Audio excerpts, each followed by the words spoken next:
안녕하세요. 불교 읽어주는 유나 아빠입니다. 설 명절을 맞아 오늘의 해외불교에서는 세계 각국 불교계의 설을 주제로 네 번째 소식을 전할까 합니다. 우리나라의 경우 코로나 예방 차원에서 가족 모임에서도 5명 이상 모이는 것을 금지했는데요. 해외에서도 비슷한 상황이 이어지고 있습니다. 중국은 우리나라처럼 음력 1월 1일을 춘절이라고 하여 고향에서 가족과 함께 지내는 명절로 보냅니다.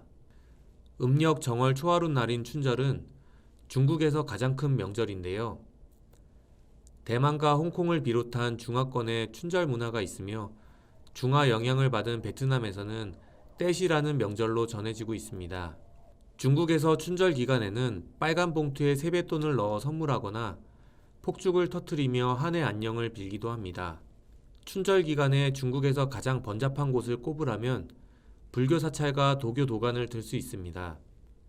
새해 복을 빌기 위해서 찾는 이들로 발 디딜 틈조차 없다고 하네요. 중국 베이징에서 사람들에게 춘절 기간 무엇을 할 것이냐고 물어보면 열의 아홉은 사찰에 간다고 하는데요. 산업화로 전통 문화가 사라지는 가운데 그나마 사찰에 가면 전통 행사가 진행되고 명절 분위기가 느껴지기 때문이라고 합니다. 그래서 가족 단위 참배객이 참 많다고 하네요. 춘절 축제가 펼쳐지는 행사 기간에는 사찰 주변으로 노점상들이 들어서고 각종 공연들이 펼쳐진다고 합니다. 사찰 내에도 향을 올리는 참배객들로 붐비는데 워낙 많은 사람들이 찾기 때문에 공약물은 올릴 수 없고 향만 올리도록 허용된다고 합니다. 특히 제복을 위해 사찰에서 지전을 태우는 이들도 흔히 볼 수 있는데요. 재물을 관장하는 재신을 섬기는 신앙도 함께 결부된 것으로 보입니다. 재신보살로 일컬어지는 신불에게 제복을 기원해야 더욱 영험하다고 합니다. 여기에 스님들도 재신이 함께 다닌다고 하여 길을 터 일행 가운데로 스님들이 지나다니도록 하는데요. 이를 두재신이라고 합니다. 삼보공양의 의미가 민간에서는 조금 다른 방식으로 변화한 것으로 보이네요. 기복적인 부분과 달리 춘절법회도 여법하게 열립니다. 신도들에게는 3일간 목욕제기를 권하고 술과 담배, 고기와 오심채를 금하기도 합니다. 같은 불교 문화권인 일본에서는 예전에는 음력설을 보냈는데요. 일본은 메이지 유신을 거치며 음력설을 기리는 전통을 아예 없애버렸고 일제강점기에서는 이런 변화를 우리나라에도 강요했습니다. 그래서 대한민국 정부 수립 초기에도 양력설을 세는 것을 권장했는데요. 음력설을 세는 전통이 사라지지 않자 1980년대 들어서면서 다시 휴일로 지정했습니다. 일본의 경우에는 정월 또는 설날을 쇼가츠라고 하는데요. 음력설의 경우 아무 의미 없는 평일이고 학생들도 학교에 간다고 합니다. 대신 일본에서는 우리나라 입춘절기와 같은 봄의 시작을 알리는 세츠분이 명절 중 하나로 있습니다. 입춘 전날을 가리키는 세츠분은 해에 따라 다르지만 대부분 2월 3일 전후입니다. 이날 밤에는 각 가정에서 마메마키라 하여 콩을 뿌립니다.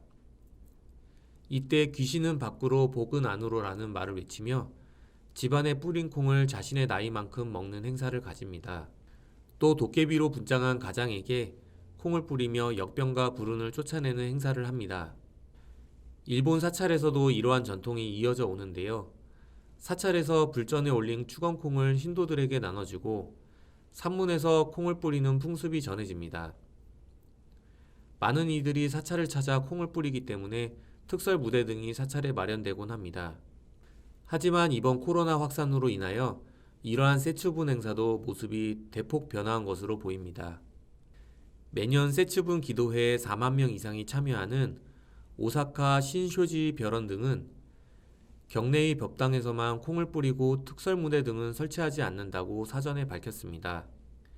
대신 추건콩 배포를 확대하여 지난해 3배인 32,000봉지를 참배객들에게 배포했다고 밝혔습니다. 도쿄 고찰인 조조지와 세계문화유산으로 유명한 니코의 린노지 등도 경내 콩뿌리기 행사를 중단했습니다. 우리나라에서는 불교계를 중심으로 설과 추석 등 명절에 사찰 차례를 올리고 문화마당에서 놀이를 하며 전통 문화를 느낄 수 있도록 하고 있는데요. 올해는 코로나로 인하여 사찰을 찾는 이들이 줄어들 것으로 보입니다. 하루빨리 코로나가 종식되어 각 가정에서 가족이 함께 정을 나누고 사찰에서도 전통 문화를 즐기는 날이 왔으면 합니다. 구독과 좋아요는 오늘의 해외불교를 제작하는데 큰 힘이 됩니다. 긴 영상 봐주셔서 감사합니다.